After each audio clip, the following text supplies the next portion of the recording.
창세기 20장 6절 말씀. 20장 6절 같이 읽어보겠습니다. 하나님이 꿈에 또 그에게 이르시되 내가 온전한 마음으로 이렇게 한 줄을 나도 알았으므로 너를 막아 내게 범죄하지 않게 하였나니 너희에게 가까이 못하게 함이 이 까닭이니라. 아멘. 하나님께서 사람들에게 나타나시는 어떤 방법이 직접적인 나타나심을 구약 같은 데서는 거의 이렇게 선호하시거나 선택하시지를 않습니다. 직접적인 나타나심을 선택하시는 것은 몇 번 없습니다. 첫째는 욥과의 만남, 또 엘리 야 선지자하고 호렙산에서 만남, 또 모세와의 만남, 모세와 호렙산에서 만남. 모세와 호렙산의 만남은 거의 2번 있었죠. 2번. 맨 처음에 부르실 때, 그 다음에 시내산에서, 호렙산, 시내산 같은 산입니다. 시내산에서 40일간 금식할 때 2번. 또 모세와 성막에서 꾸준히 대면하여 만나시는 것. 뭐 이런 것 말고는 직접적인 나타나심은 거의 없습니다. 거의 없고요. 하나님께서 하나님의 자녀들에게 말씀하시는 어떤 구약적인 방법의 대부분은 꿈이라는 거였습니다. 꿈으로 하나님께서 말씀하시는 것. 근데 하나님이 꿈에 나타났는데 그러면 그것이 실제로 나타난 것이냐, 실제로 안 나타난 것이냐, 어떻게 생각하십니까? 하나님이 꿈에 말씀하신 거 실제로 말씀하신 겁니까? 안 실제로 말씀하신 겁니까? 실제예요. 그게 실제. 꿈은 실제입니다. 하나님의 꿈에 말씀하시면 그거 실제예요. 꿈에 예수님이 나타나시면 그거 실제예요. 개꿈 말고는 나머지 하나님이 주신 영적인 꿈은 다 실제예요. 그것이. 그러니까 여기서도 6절에 보면, 20장 6절에 보면, 하나님이 꿈에 또 그에게 이르시되, 아브라함의 아내를 이렇게 데려갔던 이런 어느 아비멜렉이라는 왕, 그랄 왕 아비멜렉에게 하나님이 꿈에 나타나셨는데요. 그래서 그렇게 하잖아요. 하나님의 꿈에 또 그에게 이르시되, 이렇게 하면서 너가 범죄하지 않게 하려고 내가 꿈에 나타났다. 그렇게 말씀한단 말이에요. 그러면 이거 실제로 말씀하시는 거예요? 아니면 실제가 아닌 거예요? 실제로 말씀하신 거예요. 실제로. 근데 하나님이 선택하신 방법은 직접적인 선택이 하지 않아요. 왜 그러냐 그러면 사람의 거룩성 때문에 그래요. 거룩성 때문에. 사람이 하나님께 직접적으로 나타나 사람과 만날 정도의 수준의 거룩함에 이르지 못하였기 때문에 그게 되지 않아요. 직접적인 만남이 일어나 버리면 사람은 문제가 생겨요. 왜냐 그러면 하나님의 거룩성에 합당치 않은 사람에게 직접적으로 나타나 버리면 사람에게는 자동적으로 심판이 임해요. 심판이 임해요. 여러분이 집에 바퀴벌레가 꿈떡이에서 이렇게 어두운 데서 살고 있으면 바퀴벌레에다가 불을 환하게 피워버린다거나 후레쉬를 비춰줘 버리면 바퀴벌레 입장에서는 마른 하늘의 날벼락이에요. 그건 심판의 한 종류예요. 심판의 한 종류. 내게 근심이 막 있다가 근심이 싹 없어지면 그쪽은 좋지요. 많은 내가 어둠이 가득한데 어둠하고 나하고 일치가 돼 있는데 그 하나님의 참된 빛으로 하나님 나타나 버리시면 내 고통이 일어납니다. 그렇기 때문에 내 수준에 감당할 만큼 하나님께서 하나님의 자녀에게 역사하시고 나타나시는데 그 선택 방편이 꿈이라는 거예요. 그래서 하나님의 자녀들은 꿈을 많이 기대하고 많이 꾸어야 합니다. 하나님의 자녀들은 꿈을 많이 기대하고 많이 꾸어야 돼요.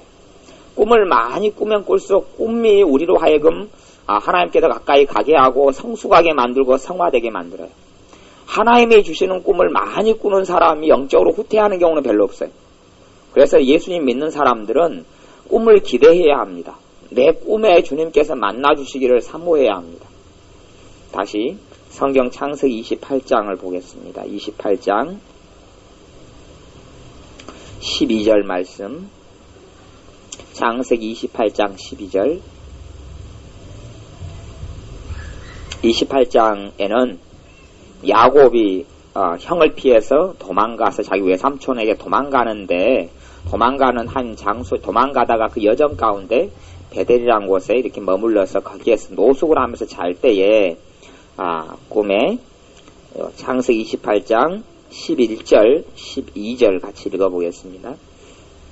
한 곳에 이르러는 해가 진지라 거기서 유숙하려고 그곳에 한 돌을 취하여 베게 하고 거기 누워 자더니 꿈에 본즉 사닥다리가 땅 위에 섰는데 그 꼭대기가 하늘에 닿았고 또 본즉 하나님의 사자가 그 위에 오르락내리락 하고 13절 또 본즉 여호와께서 그 위에 서서 가라사대 나는 여호와니 너의 조부 아브라함의 하나님이요 이삭의 하나님이라 너 누운 땅을 내가 내 자손에게 주리니 내 자손이 땅의 티끌같이 되어서 동서남북에 편만할지며 땅의 모든 족속이 너와 내 자손을 인하여 복을 얻으리라.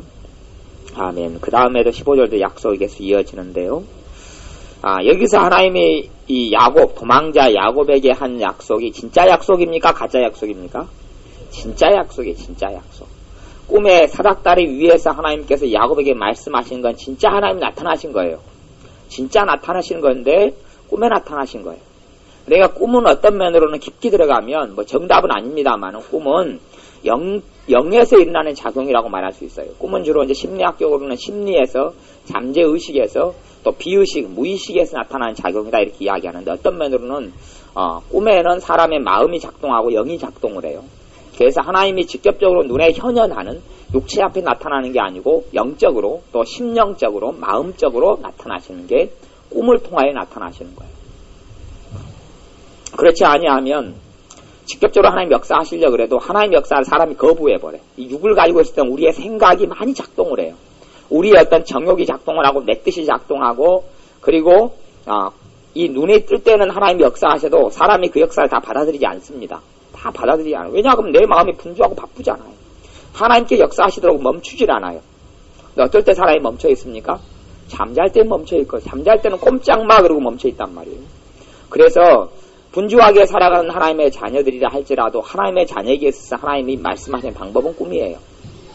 여기 야곱 같은 경우는 상당히 그렇게 하나님 보시기 올바른 삶을 살았던 사람은 아닙니다. 왜냐하면 거짓말 투성이잖아요. 그리고 형을 속여 먹었고요. 또 형만 속인 게 아니고 아버지하고 속여 먹었고요. 정직하지 못한 거예요. 악을 꾀하면서도 그것이 악이 악인지를 모른 거예요. 이게 이제 부모 편애에서 나타나는 거예요. 이삭은 자기 형을 사랑하고 엄마는 자기를 사랑하고 편애에서 나타나는 것이니까 형을 속여먹고 있는데도 그것이 죄라고 생각하지 않아요. 아버지를 속여먹고 있는데 양심별로 가책이 되지 않아요. 형의 축복을 다 빼앗아 가는데 양심의 가책이 아니에요. 하나님이 이미 야곱이 태어나기 전에 하나님이 축복해버렸어요. 야곱을. 그러니 야곱은 그런 인간적인 수단과 방법을 쓰지 않아도 하나님 축복을 받습니다. 야곱이 하나님 앞에 서서 살아가면 축복을 그냥 받아요. 야곱이 뭐 장자권을 탈취하려고 안 해도 장자권은 야곱에게 돌아오게 돼 있어요. 근데 인간적인 방법을 쓰는 거예요. 왜 이 야곱이 하나님 뜻에 맞게 하나님과 함께 살아가지 않았기 때문에. 그럼에도 불구하고 야곱에게는 형과 비교해서는 하나님을 의지하는 신앙이 좀 있었어요. 그래서 하나님께서 야곱이 도망가는 그 길에 꿈에 나타나시는 거예요. 야곱의 꿈. 아브라함 같은 경우도 뭐 성경에는 이제 말씀하셨다 그러는데 그것이 꿈이 아니라는 보장은 할 수 없어요. 왜냐하면 꿈을 통해서 말씀하시는 것도 말씀하시는 거고 실제로 나타나신 것도 말씀하시는 건데 아브라함의 그 영적인 상태가 실제로 나타나셔서 말씀하셨다라고 말하기 보기는 좀 어려워요.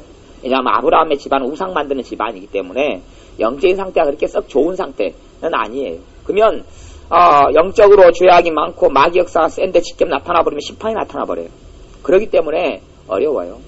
왜 과거에 아나니아하고 삽비라라는 어떤 성령 해방죄를 지은 부부가 초대교회 교인 그리고 어떤 사람은 아나니아와 삽비라가 성령 충만 받았던 120문도에 속했던 사람이라고 해석하는 사람도 있어요.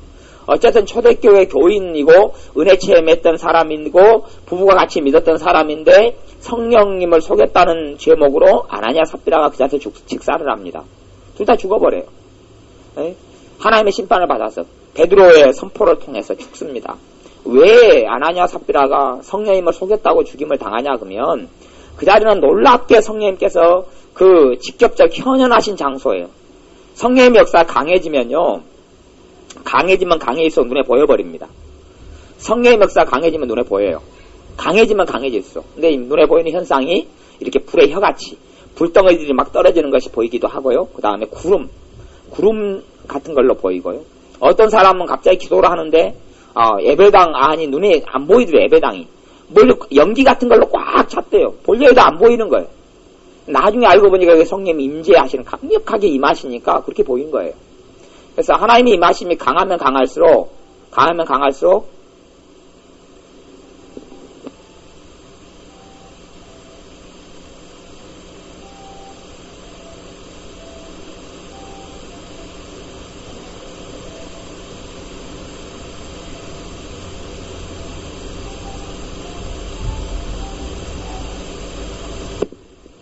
시키면 시키는 대로 말을 안 들어요. 나와 있으면 떠들지 말고 입 다물고 장난치지 마. 아니면 머리를 원산폭격해가지고 말씀을 듣는 수가 있어요. 성령님께서 역사가 강해지면 강해질수록 눈에 보여요. 현현, 눈에 나타나요. 나타나는 현상이 있어요. 근데 나타날 때, 임재가 강할 때는 심판도 같이 나타나요. 그렇기 때문에 하나님께서는 직접적으로 이렇게 나타나시는 방편보다는 그런 경우는 이제 굉장히 하나님과 많이 동행하는 삶을 사는 사람들, 또 에녹 정도 되는 신앙의 사람들이나 하여튼 깊이 있게 주님을 사랑하고 자기 목숨보다 주님을 더 사랑하는 사람들에게는 직접적으로 나타나는 방식을 취해요. 그러니까 그런 경우는 거의 드물죠. 사실 그래서 드물어지는 거예요. 자기 목숨보다 주님을, 자기 자식보다 주님을, 남편과 아내보다 주님을 어떻게 더 사랑하는 사람이 얼마나 있어요. 그러니까 그런 게 드물죠.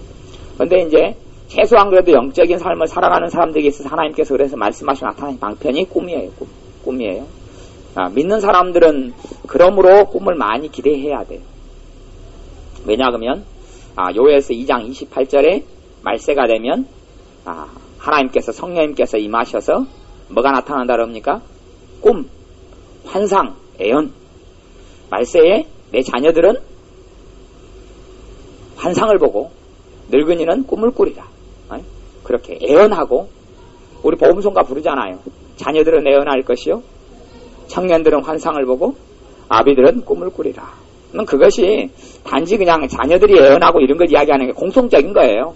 자녀들이 꿈, 환상, 애언, 그렇게 그냥 표현하기를 그렇게 하는 거예요. 그 대꾸법에 따라서 기억하기 좋게 성경에서 표현하는 것이고요. 그래서 아비들 같은 경우도 꿈, 환상, 애언, 그리고 그 다음에 청년들도 꿈, 환상, 애언, 이게 일반적인 현상이 된다니야. 일반적인 현상. 그래서 예수님을 믿고 성령 충만하고 은혜 충만한 사람들은 꿈, 환상, 애언, 어느 쪽에 치우치기는 쉬워요. 내가 꿈꿔하면 꿈 쪽으로 자주 꾸고, 환상이면 환상 쪽으로 자주 꾸고, 애언이면 애언 쪽으로 자주 가지만, 제가 성경을 구약 성경적으로 이야기하면, 또 신약 성경적으로 이야기하면, 재고 일반적인 보편적인 것은 꿈이에요. 재고 보편적인 건 꿈이에요. 그래서 예수님 믿는 사람들은 하나님이 주시는 꿈들이 많아야 돼요.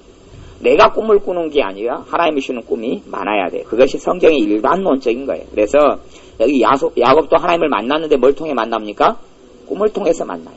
꿈을 통해서 약속을 받아요. 꿈을 통해 받은 약속이 성경에 기록됩니다.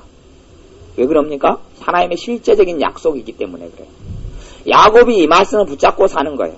그래서 꿈에 하나님의 말씀을 듣고 16절에 보면 야곱이 잠이 깨어 가로되 여호와께서 과연 여기 계시거늘 내가 알지 못하였도다 그래요. 하나님이 계시는데 하나님의 임재 양상이 틀립니다.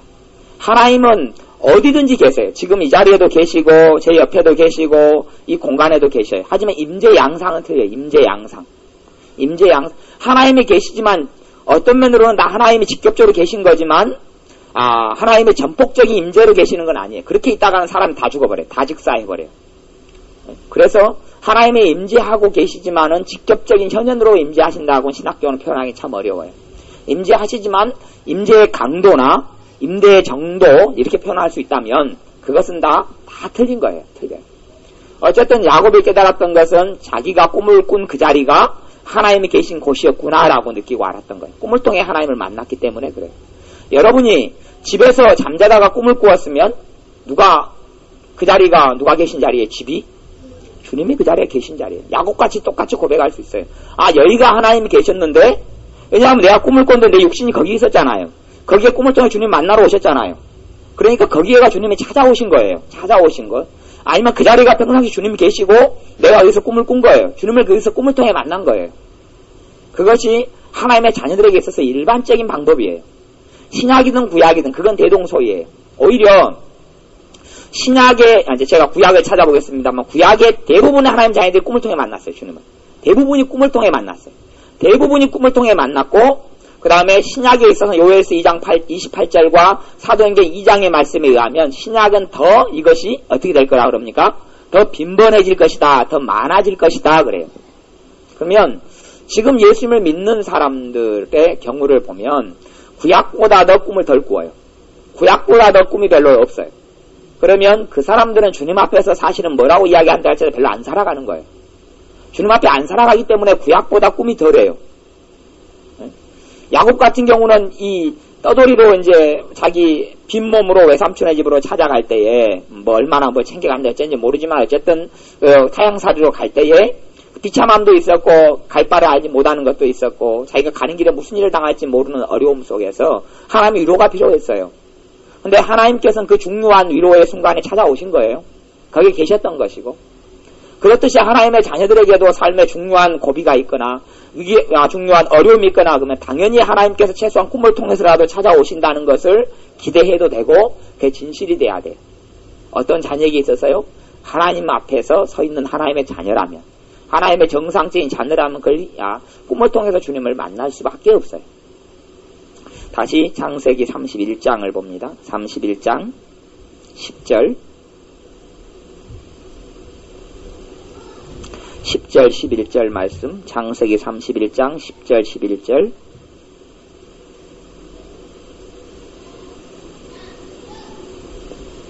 10절 11절 12절 13절까지 읽어보겠습니다. 그 양떼가 새끼 뵐 때에 내가 꿈에 눈을 들어 보니 양떼를 탄 수양은 다 얼룩무늬 있는 것, 점 있는 것, 아롱진 것이었더라. 꿈에 하나님의 사자가 내게 말씀하시기를 야곱아 하기로 내가 대답하기를 여기 있나이다 하매 가라사대 내 눈을 들어 보라. 양떼를 탄 수양은 다 얼룩무늬 있는 것, 점 있는 것, 아롱진 것이니라. 라반이 내게 행한 모든 것을 내가 보았노라. 나는 베델 하나님이라. 너가 거기서 기둥에 기름을 붓고 거기서 내게 서원하였으니 지금 일어나 이곳을 떠나서 내 출생지로 돌아가라 하셨느니라. 아멘. 야곱의 어려움 가운데 하나님께서는 도와주시는데 하나님께서 직접 나타난 것이 또 있고 그 다음에 여기서는 이제 하나님의 사자가 나타납니다. 하나님의 사자는 메신저란 말이에요. 하나님께서 하나님의 사자 천사를 보내서 야곱에게 말씀을 전해요. 그렇기 때문에 나는 베델 하나님이라 그렇게 이야기하는 거예요. 이 천사가 자기가 하나님이라는 이야기가 아니고 그잖아. 옛날에 왕명을 전하는 신하가 말을 타고 와서 어명을 받으시오. 그러면 이제 왕 앞에 선 것처럼 무릎을 신하가 더 높은 신하라도 그 신하는 메신저 신하는 계급이 좀 낮아요. 근데 이 높은 신하라도 무릎을 쫙 꿇어요. 그러면 집이 내게 이르노라. 너를 이제는 영의정에 임명하고 뭐 이제 너에게 논 500 마지기를 내리겠노라. 그러면 성은이 만극하여이다. 그리고 이제 아멘. 그리고 일어나죠. 그렇게 일어나요. 그래서 이제 받아요. 메신저니까 자기가 왕하고 똑같이 왕이 하는 이야기를 똑같이 하는 거예요. 너는 경은 들으라. 경이 내 말을 잘 들었으므로 오늘 저녁에 오면 궁궐에서 떡볶이를 대접하겠노라. 아멘. 그리고 일어나서 이제 떡볶이 먹으러 가고 그래요. 그러니까 이 천사 하나님의 사자가 꿈에 나타나. 하나님이 직접 나타나는 경우도 있고 하나님의 사자 천사를 보내서 이야기해. 이게 천사들이 가장 빈번하게 활동하는 지역이 어디였어요? 그러니까 밤에 활동을 마귀도 많이 하겠지만 밤에 누구도 제고 활동을 많이 해요? 천사들도 활동을 많이, 낮에도 그렇지만 밤에도 활동을 많이 해요. 어디에? 꿈속에. 꿈에. 그래서 이 일은 참 신비로운 일이에요. 신비로운 거. 천사가 와서 존재 자체가 와가지고 어느 속에 개입하고 이야기해. 그 사람과 만나요? 꿈에서 만나요. 그 사람 꿈에서 심령과 영의 어떤 작용과 현상 속에 꿈에서 만나요. 그리고 하나님의 메시지를 전해줘요. 천사들이 그렇게 활동을 한단 말이에요. 그러니 사실은 천사를 통해서 간접적으로 하나님을 만나는 게 돼요. 이게 야곱 같은 경우도 삼촌이 자기의 양떼를 다 지켰는데 삼촌이 다 재산을 갈취해 가버렸어요. 빈털터리가 돼야 돼요. 그러니까 꿈에 하나님의 사자 천사를 보내셔서 한몫 재산을 챙길 수 있는 방법을 가르쳐줍니다. 한몫 재산 챙기는 하나님의 능력의 방법을 가르쳐줘요. 그리고 그 시킨 대로 해서 양들이 새끼를 뵐 때에 얼룩달록한 나무 껍질을 벗겨서 아카시아 나무였던가요? 나무를 벗겨서 그 양들이 서로 임신하는 그 어떤 교접이 일어나고 있는 데서 그 껍질을 탁 넣으면 그걸 보고 얼룩달룩한 양만 야곱 것이 됐거든요. 근데 양은 얼룩달룩한 양이 여러분 TV로 보신 적도 없잖아요. 그러지 얼룩달룩한 양은 생길 수가 없어요. 거의 생길 수 없어요. 생기면 돌연변이에요. 근데 그 껍질을 놓게 하나님의 사자가 가르쳐줘요, 천사가. 그리고 임신할 때에 그걸 놓으니까 새끼를 배서 나왔는데 얼룩덜룩해요. 그렇게 했다고 가르쳐주잖아요. 야곱이 나중에 꿈에서 그렇게 이야기한 것을 그 방법을 써서 야곱이 큰 재산을 얻었다라고 이야기합니다. 그렇게 가르쳐요. 그 다음에 13절에도 나는 베들 하나님이라 내가 거기서 기둥에 기름을 붓고 거기서 내게 서원하였으니 지금 일어나 이곳을 떠나서 내 출생지로 돌아가라. 이렇게 꿈에 이야기한단 말이야. 그래서 야곱이 그때 다 짐을 정리해서 자기 고향으로 이때 이제 돌아갑니다. 누구 이야기를 듣고요? 하나님의 이야기. 하나님께서 그의 천사를 보내셔서 하신 이야기를 듣고 돌아갑니다. 돌아가고 거기에서 이제 새로운 삶이 다시 시작되는 거예요. 그러니 야곱의 인생에 있어서도 뭐가 가장 큰 비중을 차지합니까? 꿈이에요, 꿈.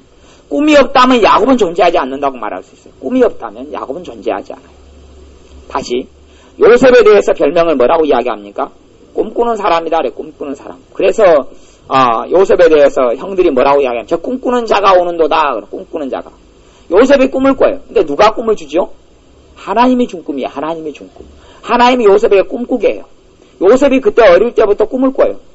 그리고 요셉이 팔려갑니다. 나중에 요셉에게 이 신하들이 와요. 신하들이 와서 요셉이 감옥 속에 있을 때 술을 맡은 신하와 그 다음에 음식을 맡은 신하가 둘이 와서 그 다음 꿈을 꾼 것을 이야기할 때 요셉이 꿈을 해석합니다. 꿈을 왜 해석할 수 있냐 그러면 꿈꾸는 은사가 왔기 때문에 꿈이 해석하는 게 가능해져요. 꿈꾸는 은사가 온 다음에 이것이 능수각이 꿈이 연단되면 많은 세월 동안 꿈이 연단받으면 해석의 은사가 같이 와요. 해석의 은사가 꿈꾸는 것 해석하는 것이 따로 오는 경우도 있지만 대부분은 꿈과 꿈을 해석하는 은사는 좀 시차가 있지만 꿈이 충분하게 꿈이 꾸어지고 훈련되지만 꿈을 해석하는 은사가 와요. 꿈이 하나님께 주시는 꿈이 있다 해서 그것을 직접적으로 다 해석하는 것을 알게 되는 건 아니에요. 꿈을 꾸어도 자기가 해석을 모르는 경우는 굉장히 많이 있어요. 많이 있어요. 자기가 예언을 하면서도 그 예언의 뜻이 뭔지를 모르는 경우도 많이 있어요. 예언사 자기가 받아도 그걸 말해도 뜻이 뭔지를 모르는 경우가 많이 있어요. 어찌되었든 요셉 같은 경우는 처음부터 끝까지 요셉의 인생에 최고 중요한 것은 꿈이라는 요소예요. 꿈. 나중에 바로 왕이 꿈을 꾸어요. 꿈은 누가 꾸죠? 바로 왕이. 해석은 누가요? 요셉이에요. 해석은 요셉이에요. 해석은 요셉이 하고 그리고 그 해석을 통하여서 요셉이 총리 자리에 앉게 됩니다. 그리고 요셉의 새로운 삶이 시작되는 거예요. 시작돼요. 그런 것처럼 구약시대의 하나님의 백성 가운데의 삶에서 가장 중요한 하나님을 만난 통로는 꿈이었어요. 꿈이었어요.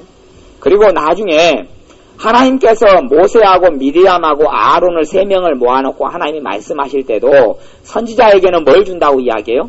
꿈을 통해서, 현몽을 통하여, 꿈을 통해서 내가 말한다 그렇게 이야기해요. 모세하고는 대면하고 선지자를 통해 선지자에게는 꿈을 준다 그렇게 이야기해요.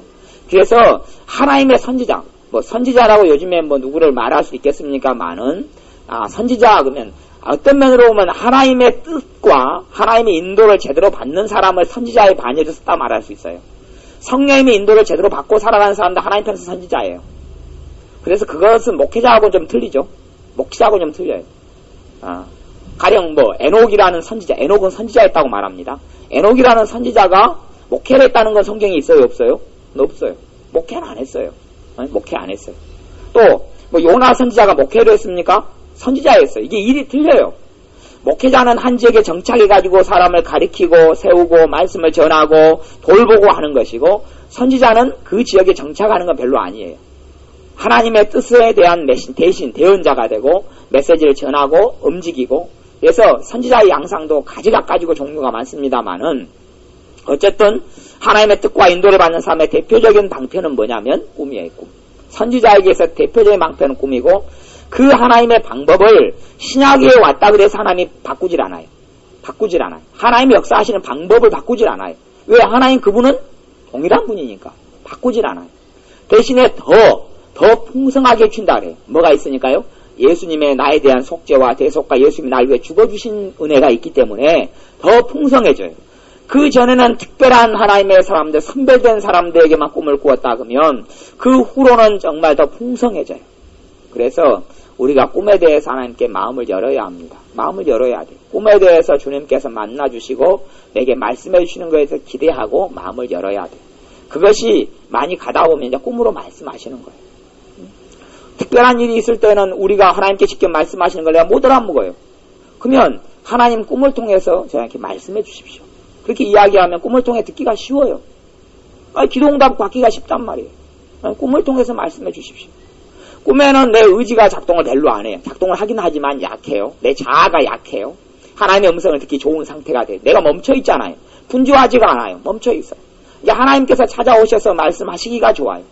그래서 말세가 되면 꿈이 풍성해진다고 말씀하는 거예요.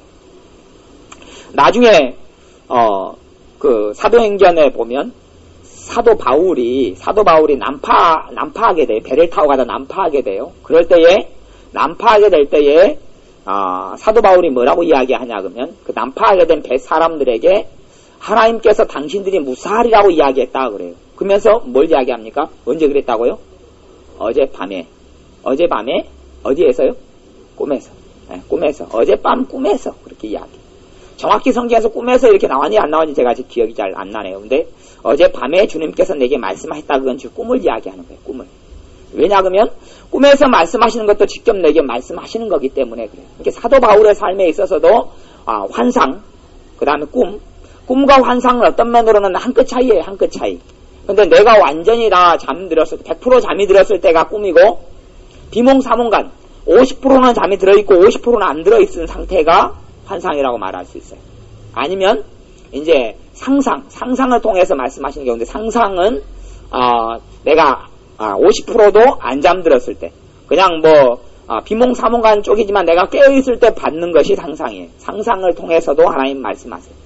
그건 제가 설명해 주려면 복잡하니까 나중에 개인적으로 공부를 하시고 일상화된 환상과 제가 꿈만 이야기하면 그래요. 그래서 하나님께서 하나님의 자녀에게 말씀하시는 기본적인 방편은 꿈이라는 거예요. 그래서 하나님의 음성을 가장 듣기 좋을 때가 꿈을 통해 듣기 좋다.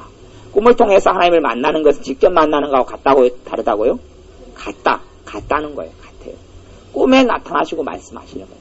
그때 말씀하시는 것들을 성경에는 가령 야곱이 꿈에 하나님께서 말씀하신 것을 전해서 나중에 기록이 됩니까? 안 됩니까? 기록되는 거예요. 그런 것처럼 꿈에 주님께서 내게 약속을 주시거나 말씀하시는 것은 꽤 중요한 게 되어져요. 이제 똑같이 꿈에 어떤 걸 말씀하셔도 중노조는 다 틀릴 거예요. 중노조는 다 틀려요. 요셉 같은 경우가 마리아와 정혼한 요셉 같은 경우가 마리아가 임신한 사실을 알고 예수님을 가진 사실을 알고 마리아하고 혼약을 파기하려고 그랬어요. 그때에 어디에서 천사가 나타납니까?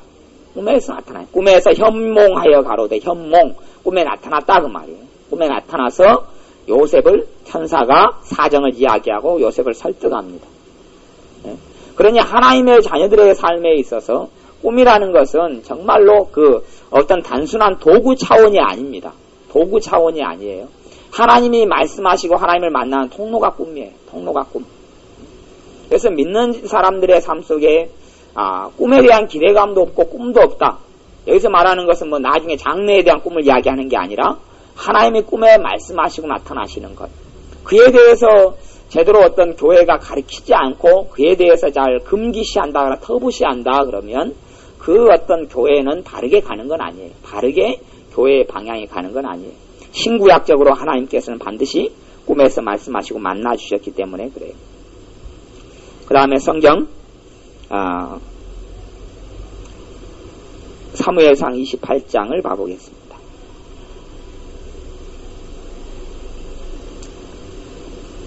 사무엘상 28장 말씀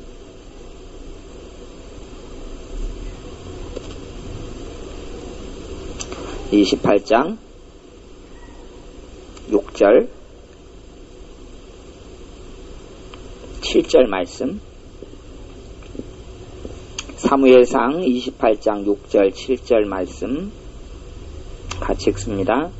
사울이 여호와께 묻자오되 여호와께서 꿈으로도 우림으로도 선지자로도 그에게 대답지 아니하시므로 사울이 그 신하들에게 이르되 나를 위하여 신접한 여인을 찾으라. 내가 그리로 가서 그에게 물으리라. 그 신하들이 그에게 이르되 보소서 엔돌에 신접한 여인이 있나이다. 아멘. 사울은 하나님께 물었어요. 블레셋과 전쟁을 하게 됐을 때 하나님 도와달라고 하나님께 물었어요. 물을 때에 사울이 기대했던 것은 세 가지죠. 첫째는 꿈으로 하나님께서 그렇게 말씀해 오셨으니까 일반적으로. 두 번째는 우림이라는 방법, 우림으로.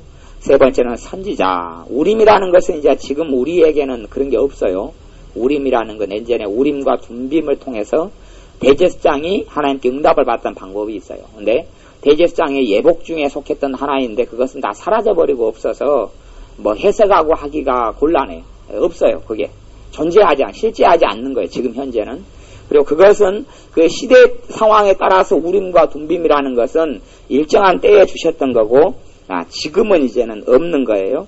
그래서 하나님의 뜻을 묻는 어떤 도구가 판별 도구 이렇게 이야기하는 것이 우림이라는 거예요. 근데 그것이 어떻게 생긴지는 몰라요.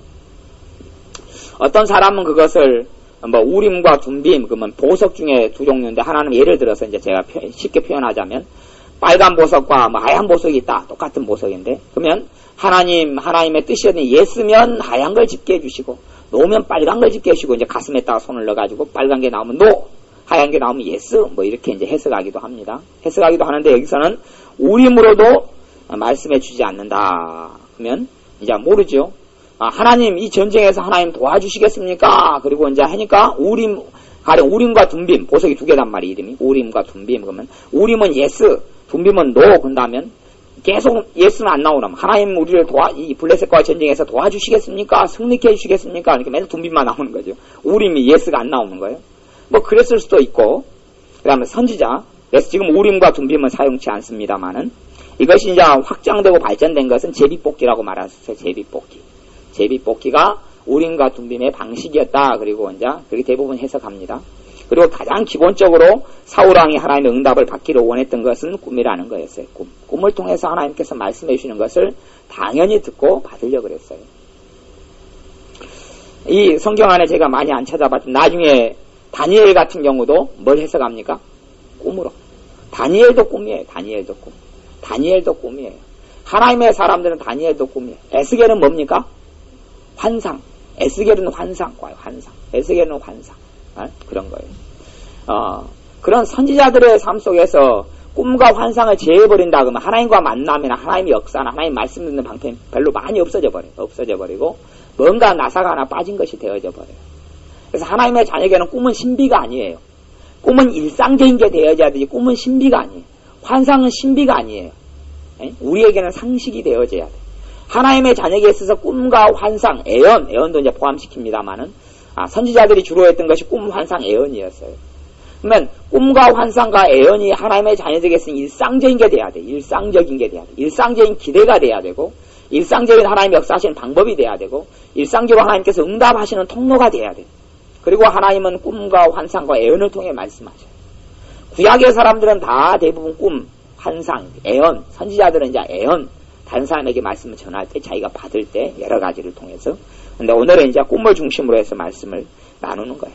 열왕기상 3장에 보면 솔로몬이 하나님을 만나고 솔로몬이 지혜를 받았지요. 하나님께요. 지혜를 받고 부경화까지 준다 그랬어요. 어디에서요? 꿈에서 그랬어요.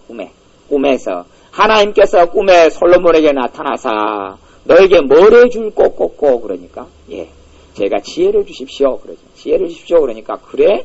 그러면 너가 구하지 아니하는 너가 참 똑바로 구했기 때문에 구하지 아니하면 부귀영화까지도 주겠다. 그리고 이제 주시는 거예요. 지혜도 주시고 그 다음에 진짜 지혜가 왔어요? 안 왔어요? 왔어요. 실제 사건이니까 진짜 지혜가 오죠. 그게 개꿈이면 내가 너에게 지혜를 주겠다. 그러니까 아침에 일어나니까 지혜가 안 와요. 이거 웬일이죠? 그러니까 하나님께서 천사를 보내셔서 개꿈이었다. 근데 그런 게 아니라 그 지혜를 주겠다 이야기하니까 실제로 아침에 일어나니 번뜩 지혜가 왔단 말이에요. 왜? 그게 진짜니까. 실제 하는 일이었으니까. 그래서 솔로몬은 하나님을 만났는데 어디에서 만납니까? 꿈을 통해서 꿈을 통해서 직접 만났다. 간접이 아니에요, 그것이. 왜? 영의 작용, 심령의 마음에서 일어나는 하나님과 만남이니까요. 직접 만난 게 되는 거예요. 사람이 감당하지 못하니까 꿈이라는 걸 사용해요. 꿈에서 말할 수 없는 꿈의 신비라는 게 많이 있어요. 꿈은 신비에 속하는 부분인데 예수를 믿는 우리에게는 일상이 돼야 한다는 이야기. 일상이 돼야 돼. 하나님의 역사하시는 일상적인 통로가 돼야 합니다. 그래서 하나님과 일상적으로 만나야 합니다. 사도행전 2장 17절을 찾아보겠습니다. 요엘서 2장의 반복인데요. 신약성경 사도행전 2장 17절 말씀. 2장 17절 말씀.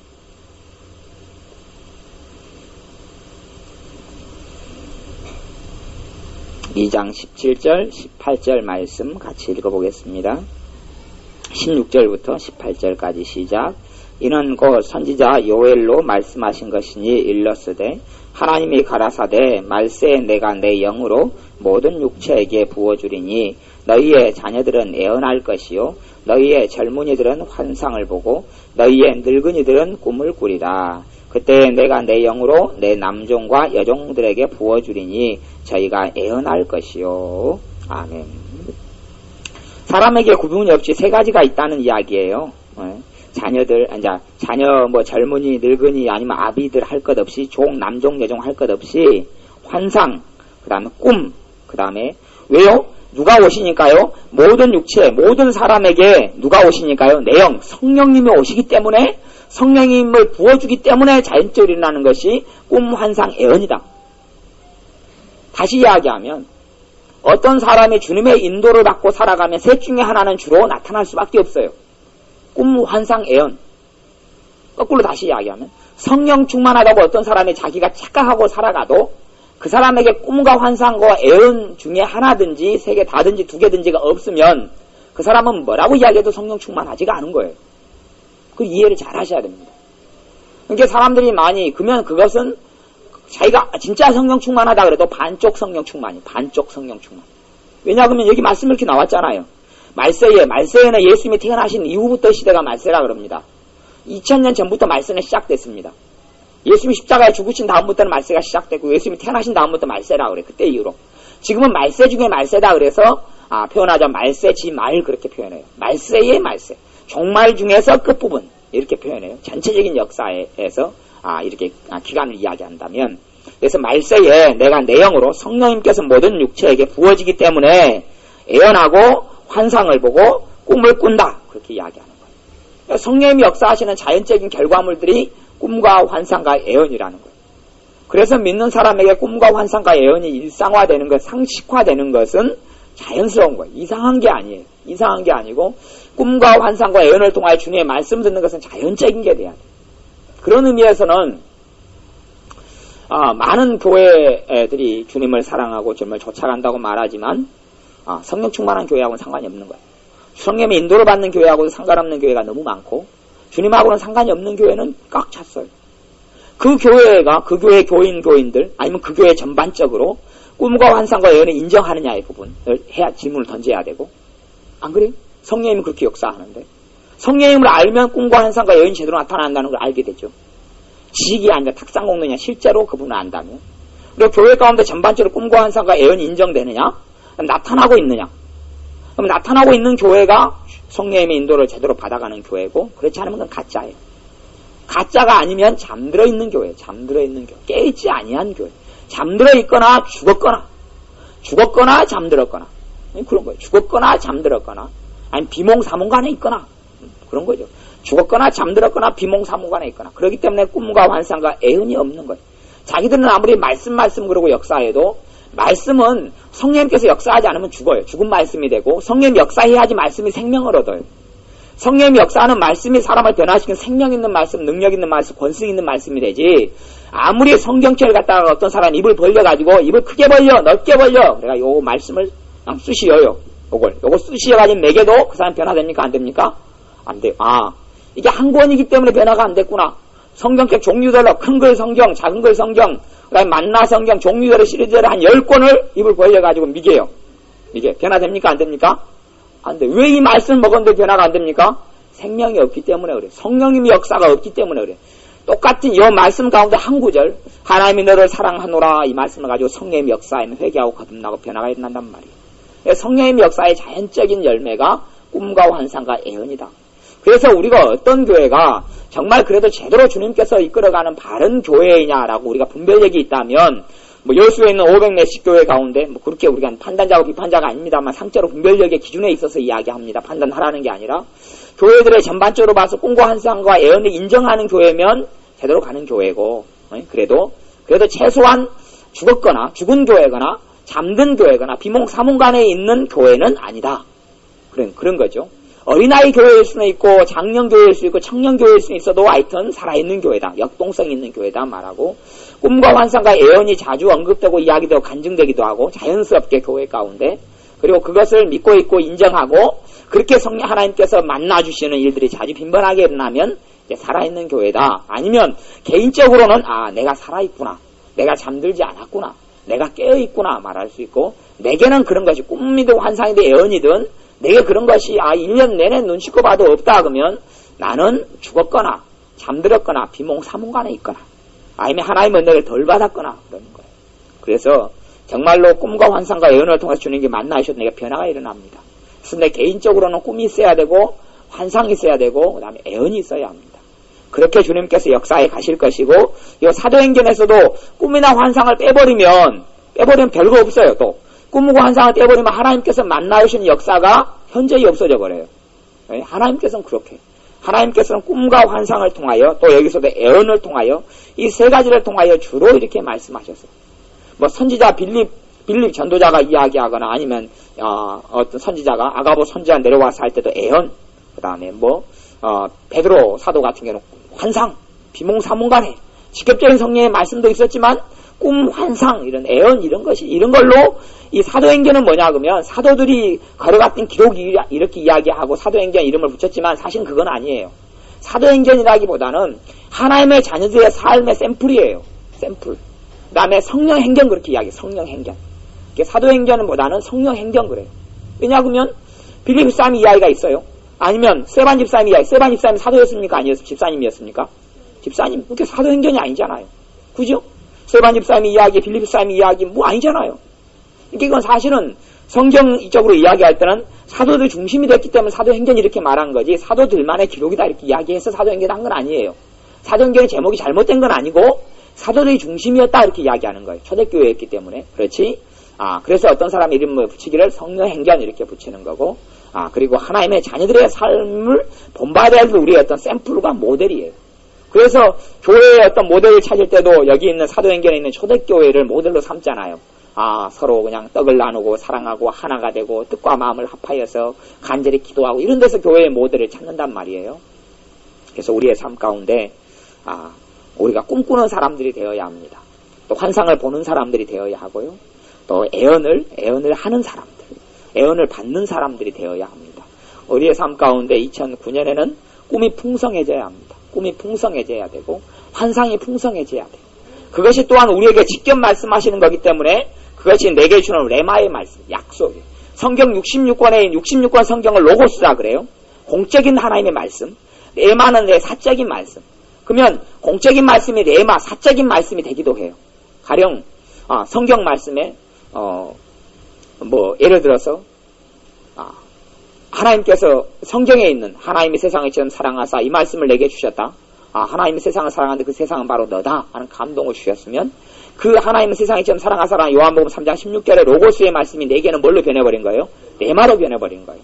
마찬가지로 말씀 66권에 어긋나지 않으면 꿈으로 주시는 것이 하나님의 말씀 가운데 한 편. 성경 66권과의 권위하고는 그런 것하고는 상관없지만 하나님이 내게 주는 레마의 말씀이에요. 내가 붙들고 나아가고 붙들고 있으면 이루어지는 약속, 보증수표하고 같은 것이 되어지는 거예요. 레마의 말씀이기 때문에. 그래서 우리의 삶 속에 하나님께서 말씀을 통하여 예언해 주시고 직접 꿈으로 말씀해 주시는 걸 기대해야 되고 하나님의 응답들을 꿈을 통해서 풍성하게 많이 들을 때에 정확해집니다. 사실은 꿈을 통하여 듣는 것이 어떨 때는 예언보다 정확할 때도 많이 있어요. 예언은 내가 깨어있기 때문에 내 생각이 많이 개입이 돼요. 아무리 예언자가 대단한 예언자라 해도 그 사람 생각이 개입돼. 선입견, 가치관이 개입되는데 꿈에서는 별로 개입될 여지가 없어요.